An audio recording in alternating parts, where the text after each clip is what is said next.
Hello everyone and welcome to the channel. I'm Emmanuel, I'm a 737 pilot and a member of PNDG's tech team. Welcome to today's approach to Paro, Bhutan. And this is one of the most challenging, if not actually the most challenging approach that you are ever going to find anywhere in the world. We are going to bring our 737 right into Paro today, and this is what we are actually about to do. The RMP approach, runway 33, followed by the circle to land for runway 15. We're coming from here, Papa Romeo 700, maximum 185 knots and at 16,000 feet.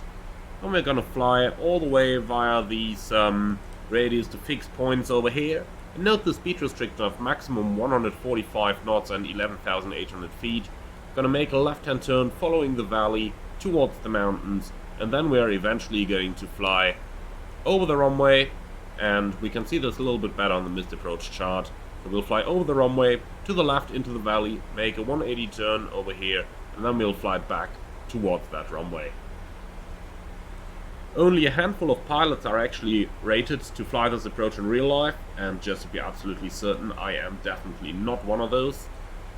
And if I'm totally honest, I would probably not even want to be one of those, because in fine weather conditions like we have right now, this is a stunning approach to fly with a stunning scenery around, but I would not really want to do this if the weather was bad or if we were coming in with some heavy turbulence or some strong winds.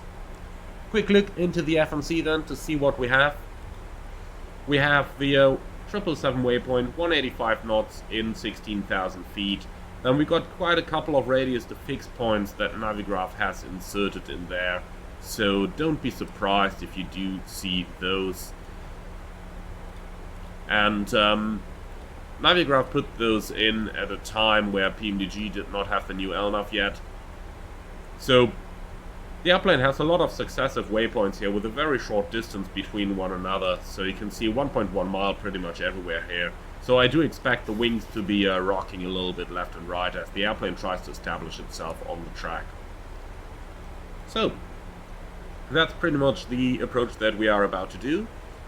Let's set the altimeter to local. It's going to be 1013 QNH today, and as soon as our target speed bug is down on the upspeed, we are actually going to take the flaps out into the first notch, so that our airplane can fly the 185 knots we're supposed to have over Papa Romeo 777. With that said, just sit back, relax, enjoy the flight, enjoy the views, and even though you are flying with a German first officer, the target for today is not to go into the mountain. So let's go flaps 1.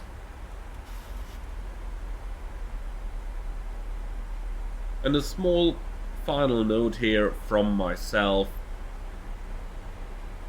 This approach is violating a lot of the standards that my company is setting out for our real-life operation, so please do see this one as a flight simulator gimmick and not as a demonstration of my airline would fly any kind of approaches in real life. I'm trying to keep it as close as possible to those videos of real-life approaches that we have seen into Paro, but nonetheless, I am not rated to fly there, my airline does not fly there, and therefore the procedures you're seeing in this video may or may not be accurate. So, with 1 mile to go to Papa Romeo 777, we can set our altitude down. The next restriction, as we can see, is 11,800 feet. So let's set that down now. Here we go, 11,800. We'll let LNAV and VNAV do all the work for us, so that we can focus on the terrain and the terrain avoidance. And talking about terrain, you might have noticed already that I have the terrain inhibit showing on the navigation display. That is because I actually had to turn the GPWS off. So you can see it down here that I have set the ground proximity terrain inhibit switch to terrain inhibit. And the reason for that is that the approach is not in the database, so we do not have any protection or any approach zone in the GPWS, and therefore it would give us nonsense warnings, and therefore, just like in real life, we have disabled the GPWS for this approach. Our speed has gone a little bit high there. It's supposed to be doing 185 knots, and actually over here at Papa Romeo 712, we should already be down to our landing configuration. That's why I'm using the speed brake a little bit earlier, and I'm actually extending flaps 5 right now, so that the airplane gets a bit more drag and that our airspeed decreases to 185 once again. By the time that we reach the decel point up here, we will then start configuring the airplane and get it into landing configuration.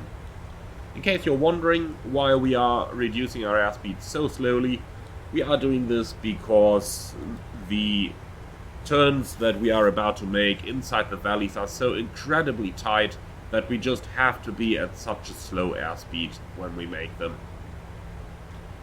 Okay, stowing the speed brake once again. Drag required on the FMC is noted. We'll cancel that out. And as soon as we overfly the decel point, we'll go gear down, flap 15. So pretty much now, let's go gear down, flaps 15.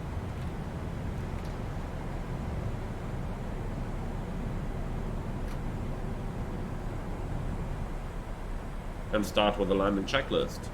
Start switches, continuous, recall, checked, speed brake on, green light, landing it down 3 green, auto brake max, holding it flaps. Okay, flaps 25.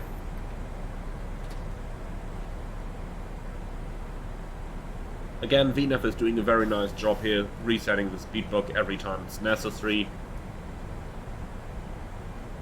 And we're approaching descent.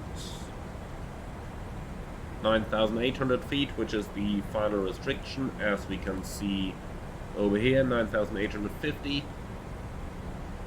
So in that case, it should actually be 9,900 in here. So flaps 40.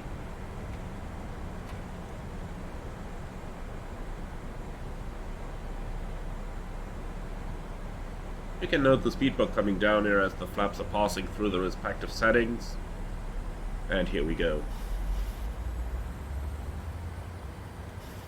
So, getting pretty close to the terrain already, and do be aware the minimum is 10,740, while the airfield elevation is around 7,400. But be aware that at this point we will still be allowed to be in IMC, even though we are maneuvering so close to the terrain already. That's definitely part of the reason why only so few pilots and airlines are actually certified to fly these approaches. So, complete the landing checklist. Flaps 40, 40, green lights, landing lights. On now, landing checks complete. Okay. Minimums. Continue. And just imagine that only now we have to actually pop out of the clouds while we're going through this impressive valley up here.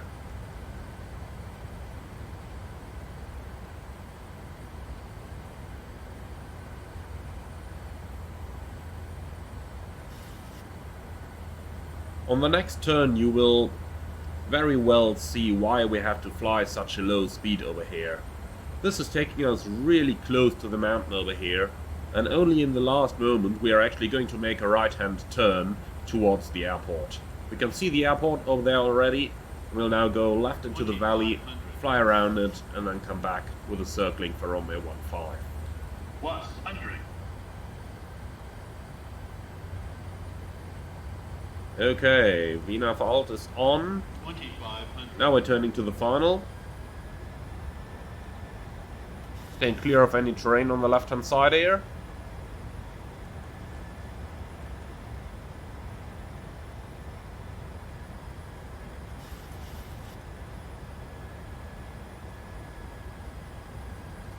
Let's set the runway heading 150.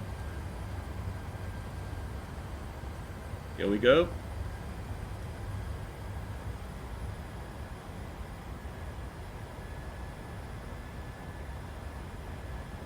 At this point we are flying level with gear down flap 40. We're burning a lot of fuel, as you can see, but that is really not much of a concern for this very approach. On this one, the focus really is get the airplane stable as soon as possible, and then just get that airplane down. And the amount of fuel that we're using on this really doesn't matter.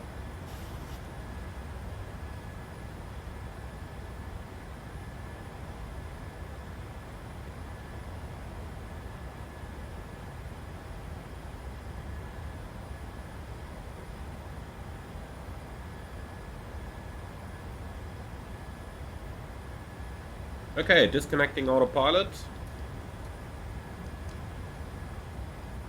Recycle flight directives. 139 is supposed to be our speed.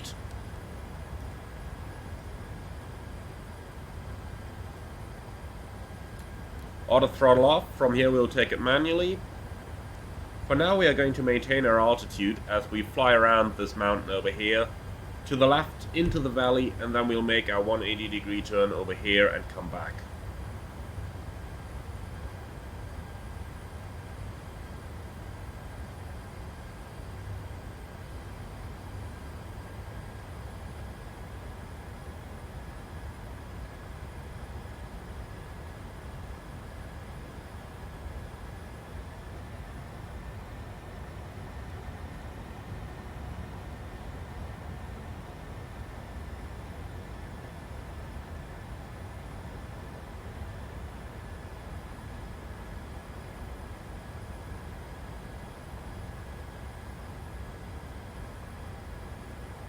Pretty close to those mountains, but things are not going to get better as we make our turn.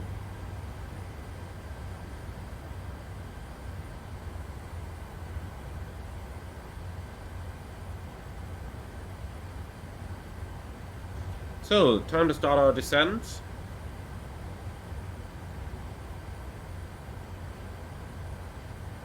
Now we've just got to find that sweet spot between making that turn over here without getting too close to the mountain, while at the same time keeping enough distance from the other side of the valley so that we don't go into the mountains over there. 1,000.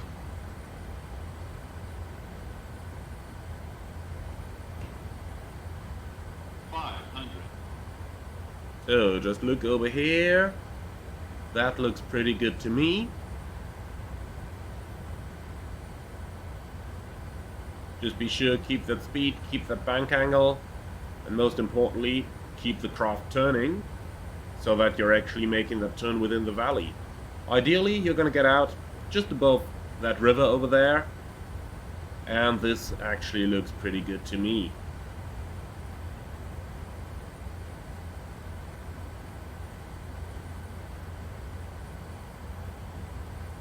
Now it is important to lose that altitude, because we cannot see the runway, but we're pretty close to it already. The runway is just beyond here, so now it's important to lose that altitude and get the airplane down.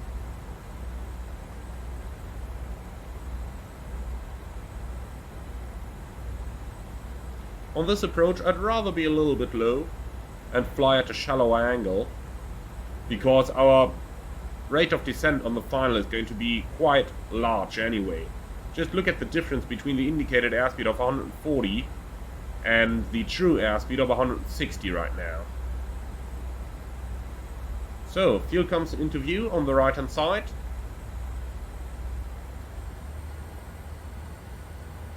Keep descending.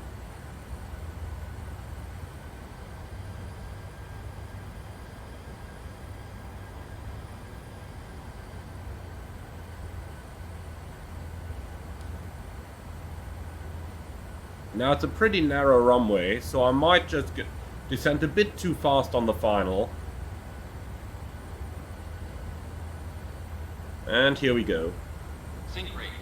That's what I meant. 50, 40, 30, 20, 10. We're down. Speed brake up. Thrust reverse normal. 100 knots. 80 knots, 60 knots,